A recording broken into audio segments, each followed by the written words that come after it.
Welcome to the Non-Essential Podcast. I'm Steve Gibson. I'm Ben Matlock. And we're back. We took another week off. We were like, we don't want to do this. You know, fuck this show. It's like the last episode's like, we're really happy to be back. It's great. And then just, fuck this. No, it was an unintentional postponement. We had a windstorm where I live, and I feel like we have a really bad windstorm at least once a year, but this was a really rough one, and it knocked fucking trees everywhere onto power lines and shit. So last Wednesday night, our power got knocked out, and my power got knocked out a few months ago. I told the story on here. Yeah. But I was optimistic with this one because I was like, well, the power's knocked out everywhere, but I don't see, it didn't hit our line directly, so it must be just a residential thing. For all I know, the power company shut off the power in the area just as a precaution because the winds were so bad and they didn't know what the fuck was going to happen. I'm sure we'll have it back tomorrow. And we did not. No, yeah. It seemed like it was about the same amount of time as the first time, wasn't it? About 4 days or so? It was maybe a little bit less. We got it back. Let's see. It might have been Tuesday night, because I remember we got it back Friday night. That Friday night. And so basically a work week. That's what happened. So Tuesday, the windstorm started Tuesday night, and it really ramped up as I was going to work. I've talked about my job before. I go to work pretty early. My shifts start at like 4 a.m. It's really windy out, but everything's working as normal. And then, like 20 minutes before we open, power goes out. And my boss is like, it's all right, there's a generator. And then as if on cue, the generator kicks on, and all it does is turn on a light. Computers are still down. Everything, our fridge and freezers that we use to store shit are still down. The generator literally just does enough to keep the place lit. And heated. And I like to think that your manager was like, "See, I told you it'd kick on." It was like, wait. Yeah, and that started a whole thing at work that was just a fucking nightmare. The way, like, while we were trying to figure out our power situation to what we needed to plug our systems back into to get power, we had to turn customers away and be like, come back when we can call you, and tell you we can do your order, because right now we have no way to process this transaction. And the wind's catching our doors because we can't, it's an electronic door, so it slides open unless you push it for the emergency exit. And that was the only way to open the door. Wind catches it, swings our door into the wall, busts the door, fucking just breaks it. And then everybody's just moseying on in because you can't lock them out. Yeah, and we talked, I was kind of trying to keep you in the loop. Because I was like, I don't know how bad this is or how long it's going to go on, and I don't know if we're going to be able to record. So Wednesday, I'm telling you about it.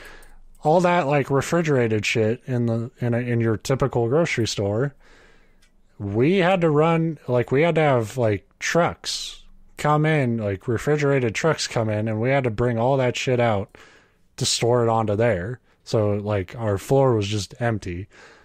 Fun fact about all this, the company president was supposed to visit our store this day. And God, I wish he had shown up. Yeah. While this is going on, I find out, all right, my house doesn't have power. Fucking cool. What I didn't really anticipate, like I said, I was expecting, power will probably switch back on soon, because I didn't see where the big damage was at first. I would later learn that on the drive back to the house, a giant tree fell on a line pretty far down the road from us, but still could have affected our lines. And then I found out, I don't know how I missed it, but a couple days later, the opposite end, this woman This poor woman had 3 giant fucking trees hit her house square. Just flood. I mean, home insurance, they'll have to get her a full fucking new place to live because it was that fucking brutal. So yeah, that could have played a part. But unlike when I lost my power a few months ago, where it was just our house, which was really frustrating, for sure. That was a miserable fucking bit of a week of my life. But we could at least run this is very dangerous and don't do it unless you were in my position and you have to do it. But we could run an extension cord, connect that to a heater, and you at least have a way to keep warm. Because this was our entire neighborhood block, no way to keep warm. Yeah. No power anywhere. And it was so fucking cold. And at first, the first day or two, I was doing okay. Like, I would go to work and then I would come home and you would eat and then you would go to bed. And that was really what you did. Like, you just waited until it was just late enough to go to bed because, you couldn't really do much. There was not a light source or anything. But by the end of it, you just had the energy to be fucking cold. And you're waking up in a house and seeing your own breath. And I was just waking up so fucking pissed that they couldn't get our power back on.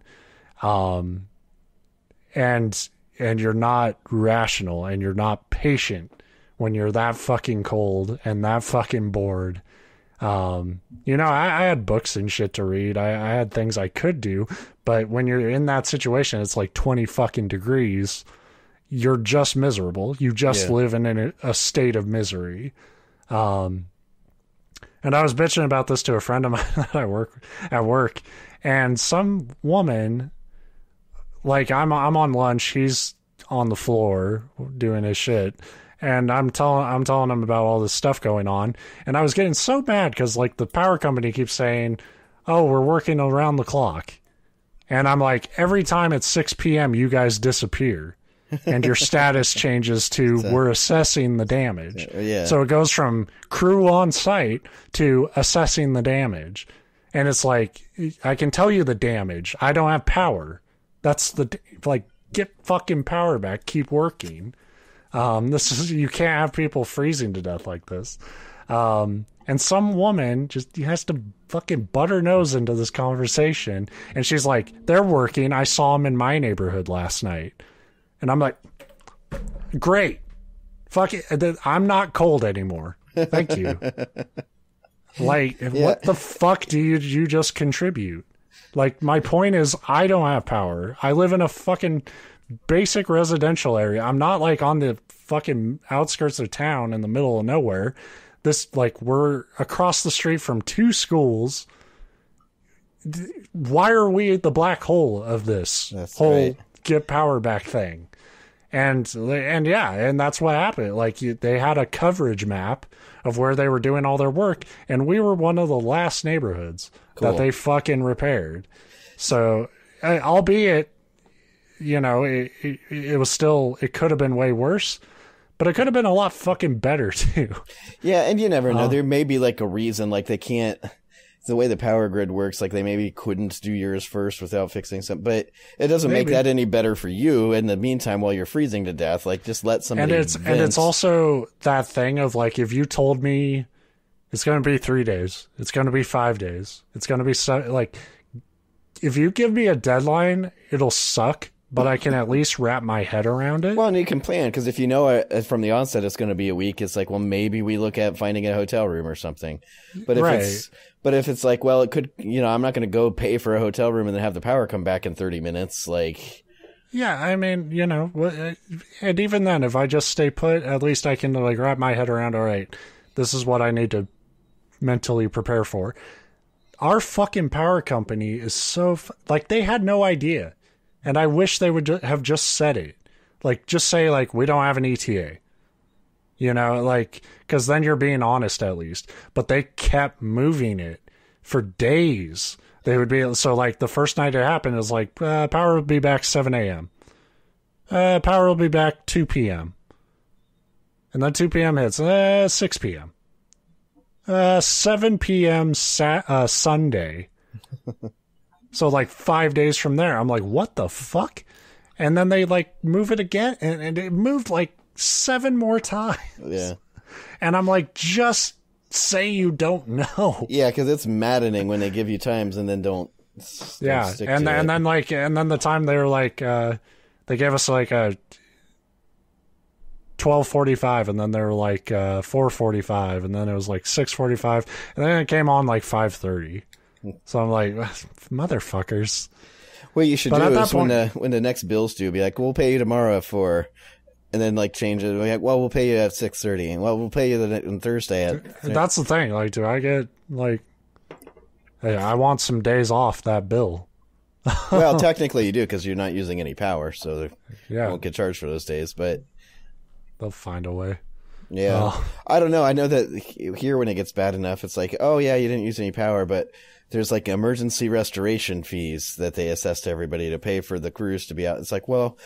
Then why am I paying so much for fucking power in the first place? Like, yeah, it's really maddening, and I've probably bitched about it back when this first happened a couple of months ago. But the fact that Washington, especially Washington, when you think of it, you think fucking trees everywhere. Why the fuck would you put above ground power lines? Why would that be your system for this? Yeah, they do that here in Ohio too. Like, it's funny because in the residential areas, like we live in a neighborhood now, and they're all underground power lines, but there's not that many trees around. But out in the country where I grew up, there's all above ground power lines, and that's where all the trees are that come down. It's like, I think you guys got this up.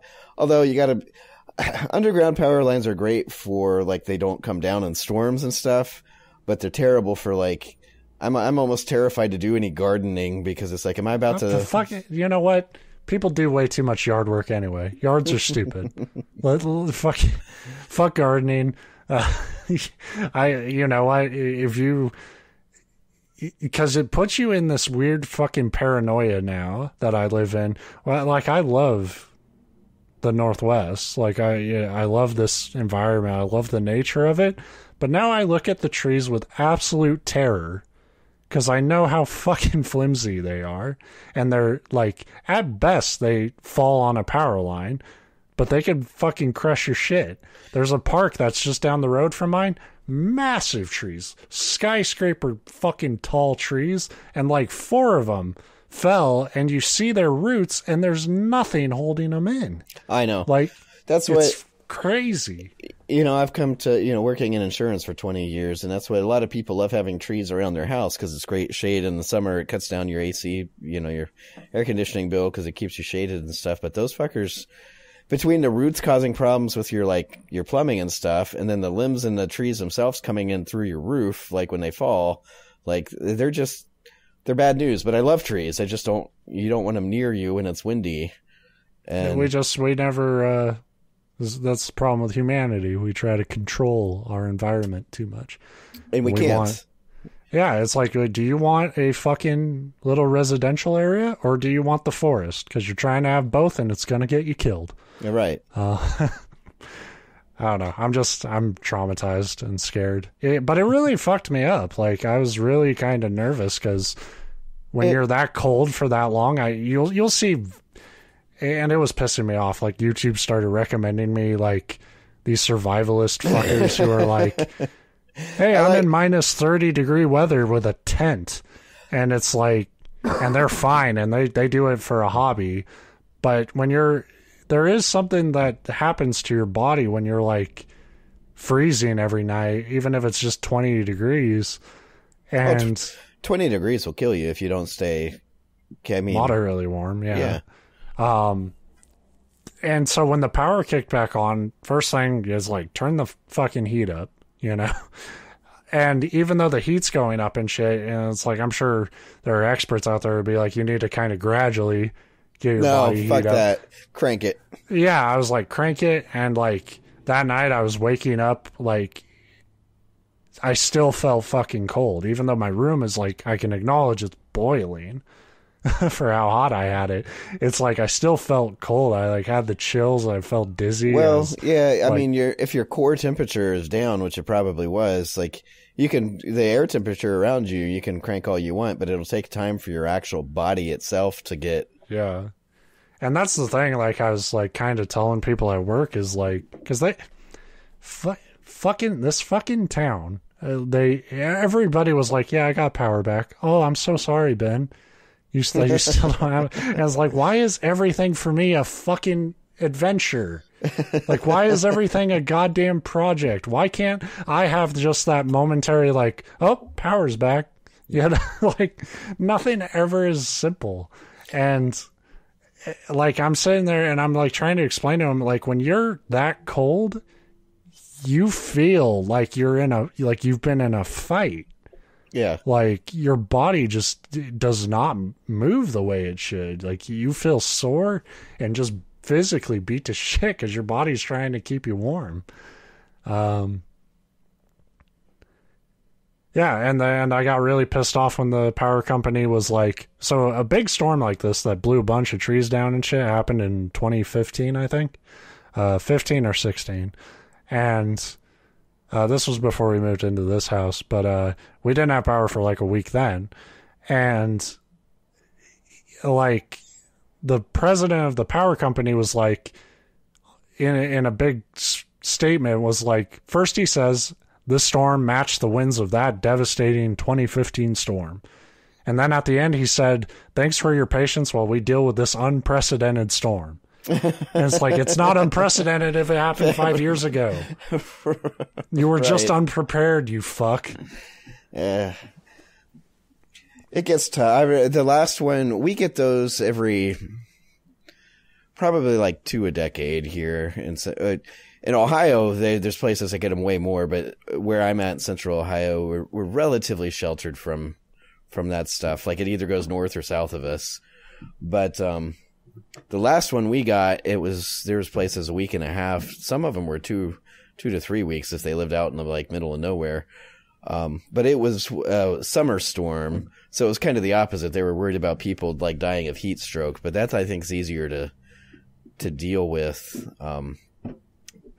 At least unless you have like, if you're elderly or have a medical condition or something like that. I certainly don't want to say, oh, just you can, but they're horrible, but you've had like 2 of those in like 6 months. So yeah. Well, the first one was like a snowstorm that broke a tree limb. Yeah, it's always bad when it's like when it's your personal home, because there's not a power company at all trying to fix it, because you call them and they're just like, yeah, that's your job. Good luck with it. We're shutting your power off. Fuck you. Because it's a fire hazard. That's as far as we go. Now you have to get a private electrician who can do whatever the fuck they want on whatever schedule they want, because turns out their job has a lot of demand. So oh yeah, and they're usually not hurting for work. So yeah, and they get a lot of money.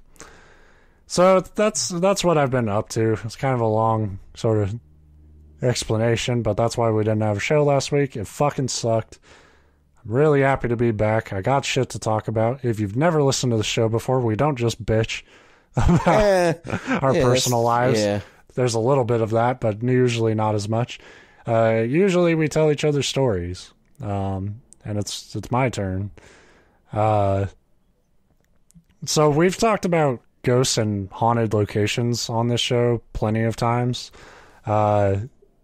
It's something I dwell a lot on, not just with like creepypastas and stuff, but ghost stories are really interesting to me, because like a good ghost story, I think, is interesting enough in its own right, as far as like tapping into like a dark chapter in humanity. Like usually there's a little bit of history to go along with like the fiction of like the supernatural thing.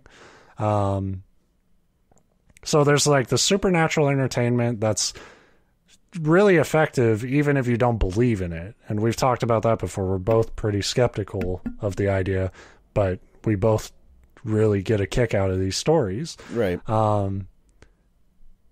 So, like, evil shit that would trigger a supposed haunting happens all the time throughout history. So, like, you got this fascinating descent into humanity's evil side that sparks something fantastical, and it, like, just grips your imagination. So it's like why you could stay in a creepy hotel and maybe you feel something's off, like maybe you don't sleep well, or something feels out of place, but your brain really goes for a ride if somebody tells you that where you were staying was a murder scene 50 years ago, or if you learn the details of some horrible thing that happened there. Yeah, which is interesting because, like you said, it would do the same for me, even though, like you said, like I don't particularly believe in ghosts. Like I'm not one of these people, they couldn't possibly exist, but it's like I don't walk around like, oh yeah, everything's haunted. But yeah, there still would be a difference between this hotel's kind of creepy and I know for a fact I'm sleeping on a bed somebody was murdered on. Well, like I would hope they'd change the actual bed, but is sleeping on the spot somebody was physically murdered on. There's still a hotel keeper fuck that. This is a sleep number. I'm not changing it. Yeah, we flipped the mattress. That's the best you're gonna get. But yeah, there'd still be a difference in my mind. Like it would still affect me differently. Yeah.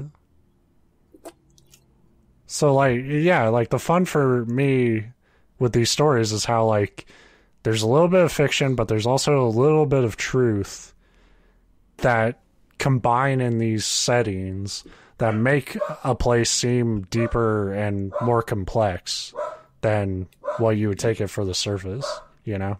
Right.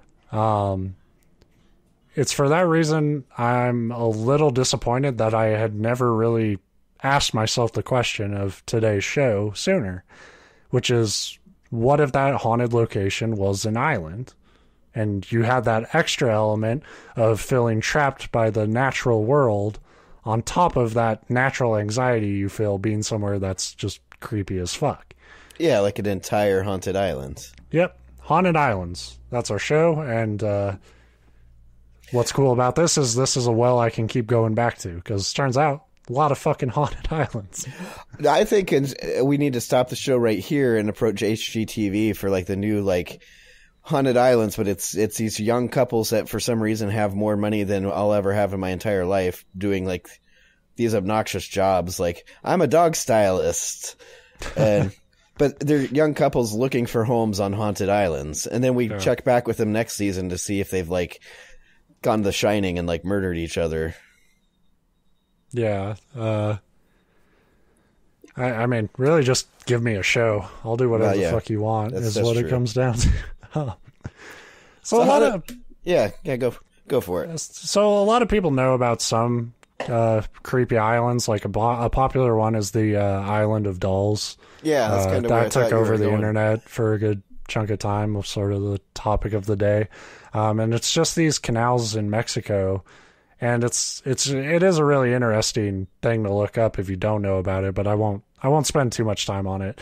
But just imagine like you're taking this relaxing ride down this canal in Mexico, and you're surrounded by all this exotic plant life, and then you start to notice dolls hanging from some of the trees. Yeah, sometimes just doll heads, some of them missing eyes, like some broken, limbs, all sorts, like creepy cliche horror movie dolls, Barbie dolls.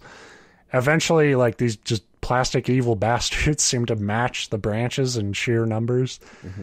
I was going to say, I mean, it's not just like, oh, you're finding some dolls. It's like thousands. It's a lot, yeah. And if you don't know that story, Don Julian was a hermit who lived on the island and claimed the ghost of a young girl had drowned there. Rather than find another place to randomly put his shack, I guess he decided the girl just needed some toys. So he just constantly collected dolls and hung them from the trees to try to appease her. Mm-hmm. Apparently it didn't work. Julian was found dead in 2001, having drowned in the same canal as the little girl. So thanks, Don. You probably just made the place more haunted for no reason. And the best part is a lot of these dolls are those kind that have like the moving eyes and stuff, and you can watch it. Expedition Unknown did an episode on it. If it's a Josh Gates show, I used to watch all the time. But you can be walking around and it'll just like the eyes will snap open because like any little wind blowing or whatever, I'm not saying it's they're haunted, but it's creepy as fuck. Like, yeah. So that's a pretty common one, but I got two today that are, probably not as common. And the first one is the Seguin Island Lighthouse. Sequin Island is a 64-acre island that holds the second oldest lighthouse in Maine. It was built in 1797 originally, and over the years, it's been updated and rebuilt a couple times. And really all you ever really need to say in this situation is old fucking lighthouse, and some shit went down. Right. Because sending one or two people to manage a lighthouse alone is actually one of the worst things you could do if you were, if preventing ghost shit was a concern. So really just use your imagination a bit, or watch that movie, The Lighthouse, to paint a picture. It's a lot of fog, the loud blast of foghorns, and just the maddening loneliness for any poor soul that took that job. One of the first lightkeepers died poor, and by then he didn't even have a boat to get off the island if he wanted to. He's called the Old Captain. His spirit is said to be climbing the staircase of the tower constantly, as if he were attempting to tend to the light still. In 1985, the lighthouse was finally being decommissioned, and as furnishings were being removed, the man in charge decided to spend the night and make the long, boat trip back to the mainland in the morning. He was awoken by a bearded man dressed in oilskins, shaking his head violently. "Don't take the furniture. Please, leave my home alone." And then the spirit would vanish. The warrant officer reacted how I probably would, and just sort of shrugged and continued on with the job. What are you going to do about it, ghosty? You're wearing oilskins. It's like, I don't have to listen to you. You ain't my babysitter. He cleared out the lighthouse and loaded the furniture onto the boat. And the boat, which should have been fine by albeit his calculations, just plummeted into the water. So, yeah, I guess when a ghost tells you, don't take my shit. Don't take his shit, yeah. Leave his shit. Or fight him. Beat him in fair combat. The more tragic story of this lighthouse concerns a keeper and his wife who was dragged along to this lonely job the man chose for himself. And let me tell you, I can't think of a greater test of strength of a marriage than dragging her to a fucking island with nothing to do and nobody but your boring ass to talk to. Nothing to do, if you know what I mean. Nothing to do. I know, and I mean nothing. Naturally, in this kind of environment, the wife became depressed, and so he bought her a piano, hoping to raise her spirits. She did love to play piano, but she wasn't able to memorize music. She could only play sheet music, and she only had one sheet. So the same song played day after day until, driven mad, the husband took an axe to the piano, and to his wife, and to himself. How do you take an axe to yourself? Like, I mean... You whip that shit into your face. I guess. You gotta hope that the first one works. When you chop wood, it's mostly the weight of the blade doing the work. Same idea. Just well, but like I say, you gotta hope that first blow finishes you off. Otherwise, like, you're not gonna be able to continue the operation, I don't think. That's a craftsman axe. You telling me it won't finish the job? So yeah, since then, ships will claim to hear the faint sound of piano music softly reaching their deck on calm evenings as they pass the island. Unfortunately, it's a Bieber song. That's why. It's like the one fucking sheet I gave her. So yeah, that's Seguin Island. I do like the idea that like it was easier to just axe murder his wife than buy more sheet music. Yeah, he got a piano down there, but he couldn't fucking... And he couldn't just be like, hey, could you try experimenting? Like, just try some other notes. Write your own shit. Oh, she probably did it on purpose because she probably didn't want the piano. And he's like, look, lady, all you need is the piano. She insisted on just playing the one song called Get Me the Fuck Off This Island. Give me freedom or axe murder me. That's an unfortunate song to have. I hate my husband almost as much as I hate this island. And the other one I got today is Paveglia Island. And this is... It is a ghost story, but it's this dips more into the history side of hauntings a little bit. Poveglia is first mentioned in history as a small but safe little hideaway during the invasions of Alaric the Goth and Attila the Hun during the decline of the Roman Empire. It's kind of camped in the Venice Lagoon, which is this small cluster of islands that weren't big targets to begin with for invading forces, and their size and position made them pretty easy to defend for the military. So they were pretty much, if you were invading Rome, you kind of let them just ignore be. it. Yeah. At some point in the year 864, the governor was killed, and 200 of his slaves fled to the island, and actually led pretty safe, quiet lives there. But any residents that had built a small community around that time were given the boot a few centuries later when the military turned it into a military outpost to control the entire lagoon. And when they tried to bring people back, everybody said, go fuck yourself, that island is a damn war zone now. So the island just sort of sat there until they found a real good use for it as a bubonic plague colony. Yes, a lot of islands, got that, not necessarily the bubonic plague, but throughout history, anytime there's been outbreaks, one of the go-to things is, throw all these people on an island. And there were a few other haunted islands, but, just sort of this little snippet of a plague colony was just really interesting, and I had to... And it all ties into just this one island that's just... From beginning to end, it has been fucked up. Yeah. So Italy learned a lot about the plague in 1347 when the first bubonic plague had started in Sicily and reached Venice a year later. Half of Venice died, and they learned a lot about how it spread and how ships and people could bring it to an area, which sounds obvious, right? Wrong, because we're in a fucking pandemic now, and still half the fucking population, at best, doesn't understand a simple concept like shit is contagious. Right.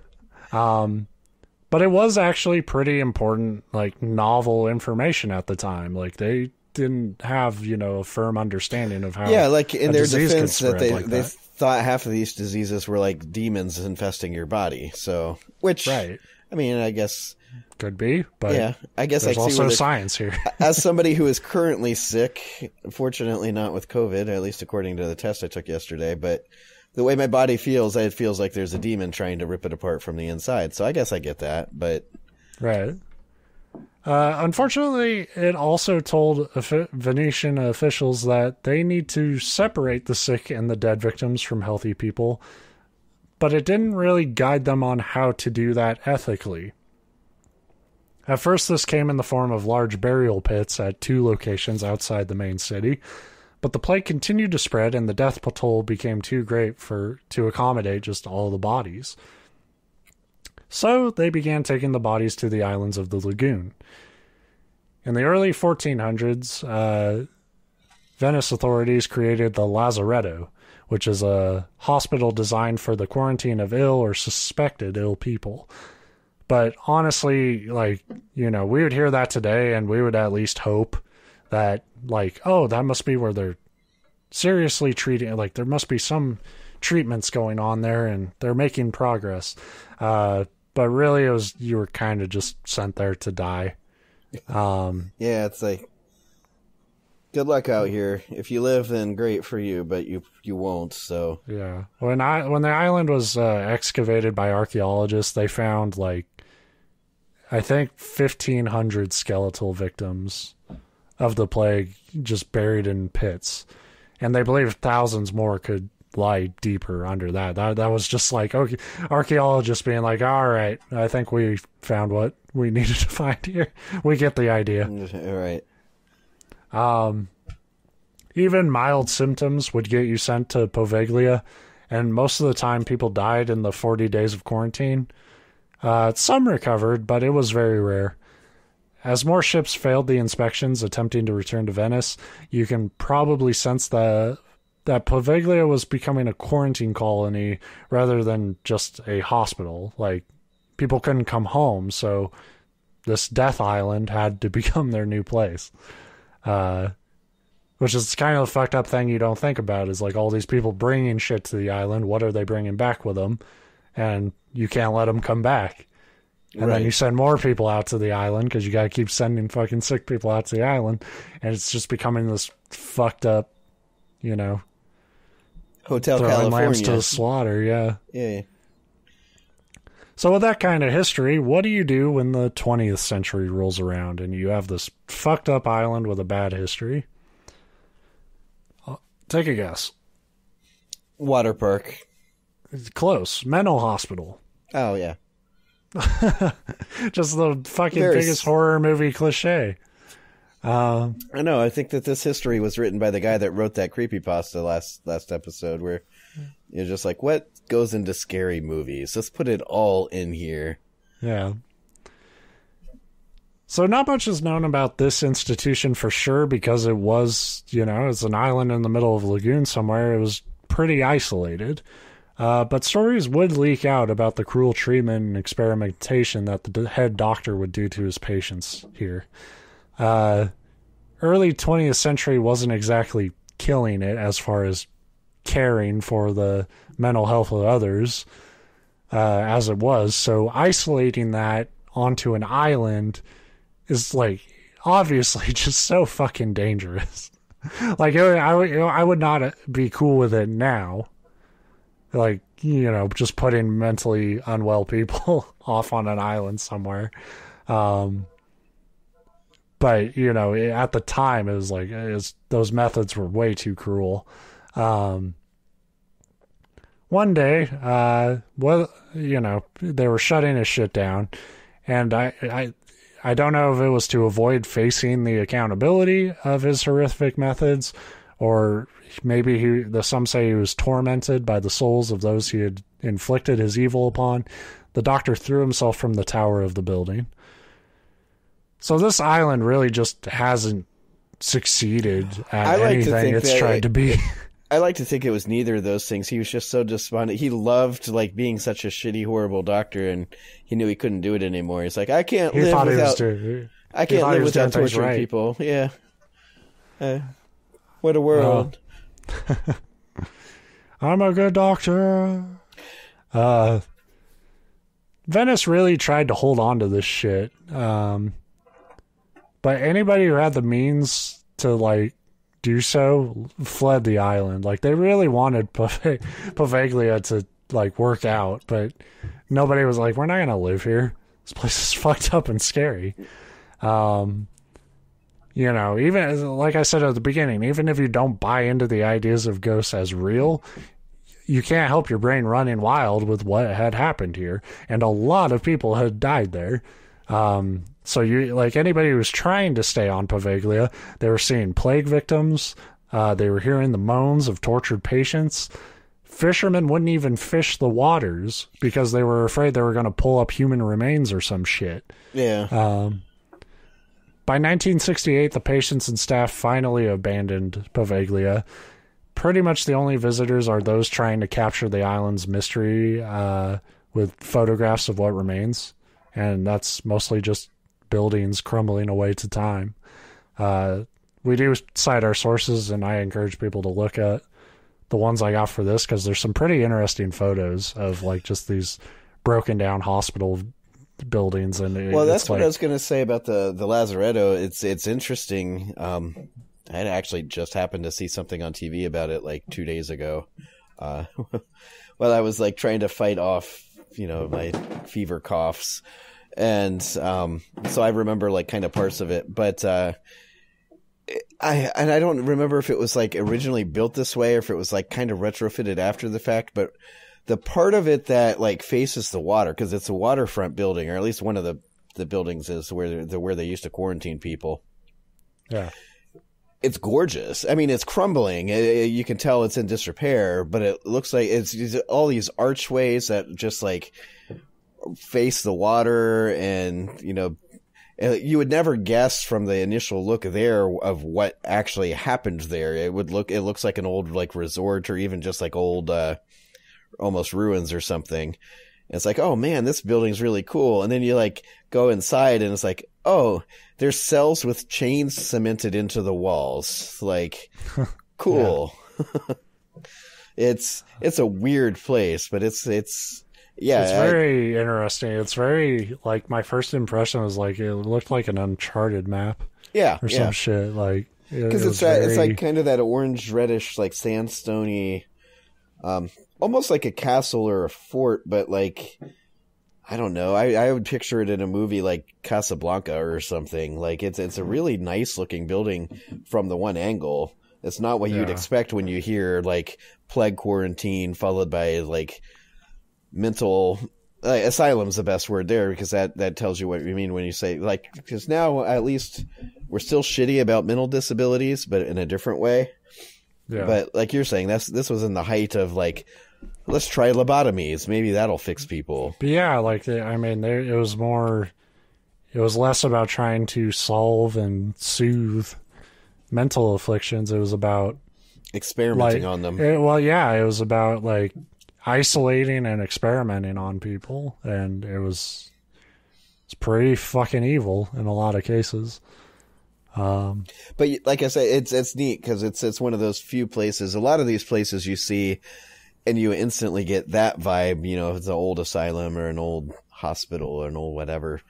But this one, from the initial, I could see like coming up on a boat and be like, oh, this is kind of a nice looking place, and be like, oh, nope, haunted as shit. God, it would be fun to go to though. I'd have the time of my life there. You kidding? You'd start moving furniture just to see if you get yelled at. Oh yeah, and I would be pissed if I got yelled at. Like, all the bad shit that's happened here, you're gonna yell at me about fucking furniture. So yeah, those are a couple haunted islands. Like I said, there's a lot more out there. But I thought that was a good start. Here's kind of a random thought I just had, because you said the doctor killed himself throwing himself off the tower. And I don't know, I imagine there's stories of, to this day people sometimes see a figure falling from the tower, but if not there, somewhere. What if we find one of those like haunted places where somebody jumped and they're said that their spirit still jumps? And let's just put a trampoline at the bottom and see what happens. Like, I want to see if we can... they bounce back up and go it's like a cartoon. They bounce all the way back up from where they jumped. I want to see if we land can perfectly, and then you die 7 days later because you weren't supposed to do that. Maybe set up a series of trampoline. Like those YouTube videos where people bounce the ping pong balls off of things until they end in a final cup. Like, let's try to bounce a ghost into a cup to prove they're real. Yeah, it seems way better of a show than like walking around with a tape recorder. Like, did you hear that? I'm like, I'm gonna bounce a fucking ghost. Like, he's gonna like go through the trampoline. If you see that, I would set up like a ring of fire for them to dive into. Yeah, there you go. Like dive through, and it'll be, and then people that's our new clap. show. That's our new show on Travel Channel. Ghost stunts. Ghost stunts. Yeah. Oh yeah. Yeah. Yeah. Yeah. Sorry, my mind I just had this mental image of bouncing a ghost. The ghost being like, "Boo! What the fuck?" Well, that's the thing. I wish ghosts had more personality, coherent thoughts. Yeah. Because most of the time they just sort of moan and cry and shit.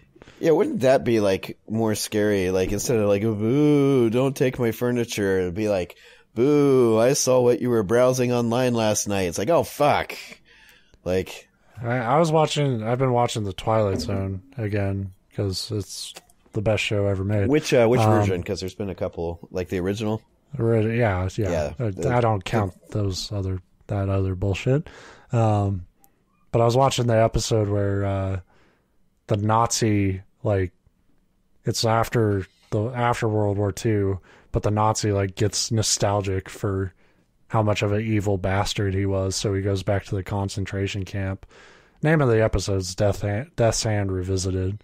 And he goes back, and then, like, all his victims come back and, like, put him on trial for his crimes against humanity at the concentration camp.